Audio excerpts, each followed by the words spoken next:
it's Jess and welcome back to another Misfit Makers Besties tutorial. This week we are doing the herringbone. Super fun design that looks more complicated than what it really is. So I had a lot of fun making this. It is Christmas themed because before you know it, Christmas is going to be here. So grab your supplies, follow along, and hopefully this tutorial helps. Make sure you check out our groups, Misfit Makers on Facebook, and check out our Patreon group, Misfit Makers Besties. We're always welcoming new besties to the group, and it's just a great place to grow, business tips, and learn new things. So, and I do want to give a big thank you to all of our current bestie members. We love you guys. Your support means so much to us, and we wouldn't be here without you guys. So thank you. Okay, that's enough. Let's jump right in and get started.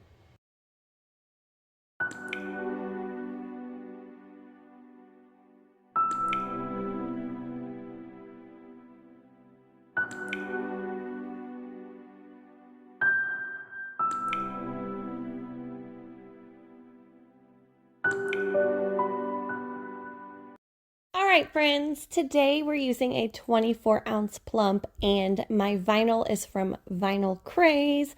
You might find a discount link down below. This really pretty Christmas vinyl that just caught my eye because it's so like neutral. I feel like it could go with so many different designs. So to create our V split, I am folding in my vinyl from corner to corner and then doing the same on the other side and creating this kite effect on the back of my vinyl. That is going to allow us to have 4 V split templates. Yes, 4. So you can use the other 3 or you can keep the other 2 together and have one large V split. Okay, so once you get your template, your lines on the back of your vinyl, we're just going to cut this out. The next step is I took my tumbler and with a ruler I drew a straight line with a silver Sharpie all the way down my cup, and this is going to be my guide to apply my template. My bottom corner, my bottom point, I'm lining up with my line so that it ensures that my vinyl is going on straight. And I also removed the backing off just half of my vinyl. You don't want to remove it completely off the entire sheet. It's going to be too hard and crease on you and you're going to get bubbles. So just remove half at a time.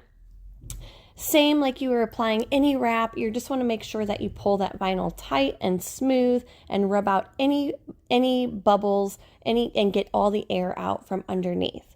Once you have your vinyl wrapped, we are then going to use our X-Acto knife and trim up our rim.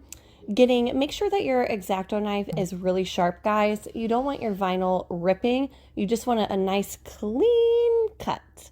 We are also going to remove the little overlap piece that we had in the back where our 2 pieces of vinyl meet. Okay, the next part, guys, is on my silhouette, I created a rectangle shape. And my rectangle shape is 1 inch by 2.5 inches.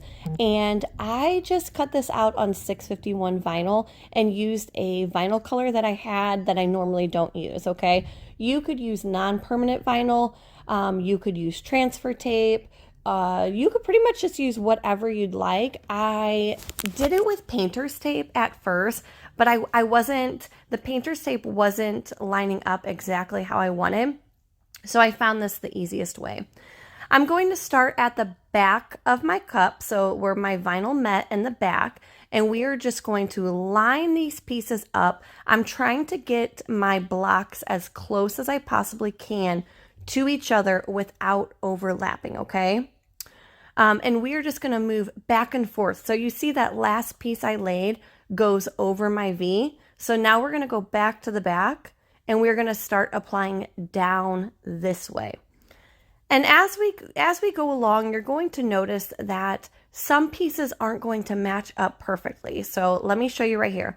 I'm applying this piece and you see how this didn't meet up? That's okay. That's all going to be one piece. So some of your pieces are going to be a little longer than 2.5 inches. Once you get it all glittered and you get your vinyl stripes added, you're not gonna be able to tell, okay? Just go with it, I promise. So then you're just gonna work back and forth, back and forth. We went back to the back and we're doing the other side now. And when you're doing your bottom pieces, like this piece that I'm getting ready to do, it's gonna overhang on your cup. For now, I'm just gonna fold it on the bottom of my cup, cut off a little piece and then just fold it underneath. But at the end, we will trim that up with an X-Acto knife. Okay, so I did the left side. Now I'm gonna go back and do the right side and then go back and do the left side. And we're just gonna do this over and over and over again, guys, until that we get the entire cup covered. Once you get all of your blocks on your cup, we're gonna go in and clean up our bottom rims and clean up all those pieces that we have hanging over our rim. I'm just doing this with a sharp X-Acto knife. Feel free to use your edging tool at this time. Once your cup is ready to go, then we are going to number all of our blocks 1 through 3 because we are using 3 glitter colors. The objective to this is not to have 2 numbers touching each other. So I just started with the 1, 1, 2, 3, and then went back with 1. If you do end up having 2 numbers come to a point that are the same number, that's okay, guys. I promise once we get our trim added to our cup, you're not even going to be able to notice, and I promise you it's going to be gorgeous. Once you get all your numbers added to your blocks, we're then going to pick out our glitter colors and our paint to prep our cup. So I have my 3 chalk paint colors and my 3 glitter colors, which are evergreen, ermagurd, and sookie from Peachy Olive. I will link all those down below in my supply list. I'm going to start with my darkest color, which would be either the green or the red, and save my white for last. So we're going to start with the green, and I'm going to start by prepping all of my green blocks. So I'm going to peel up all those number 1s, paint them green, and then go in with my Mod Podge so I am ready to apply my glitter. So I'm using my ccdiy brush. This is the long-handled ccdiy flat brush.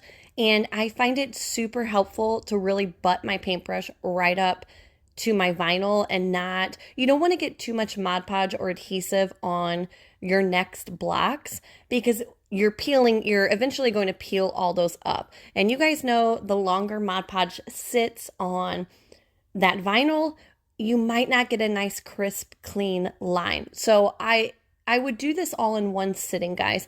I wouldn't glitter all your number 1s and then leave your cup sitting for an hour and then come back and do the number 2s because you're going to peel up those number 2s and you're going to end up peeling up glitter. So I promise it doesn't take that long. This probably took me maybe 15-20 minutes to do.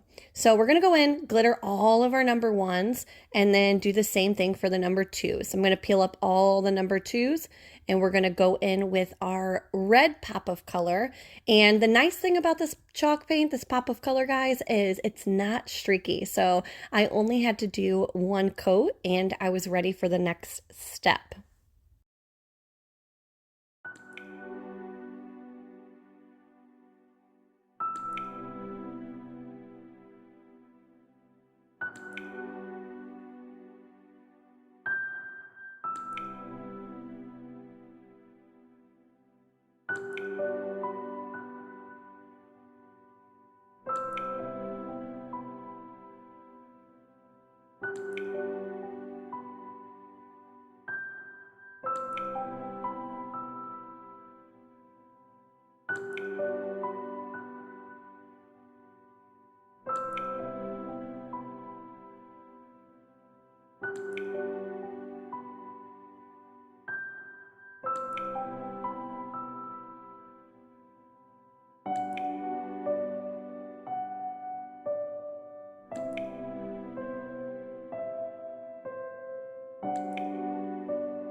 All right, so once you have applied your glitter to your entire tumbler, it is now time to seal this bad boy up.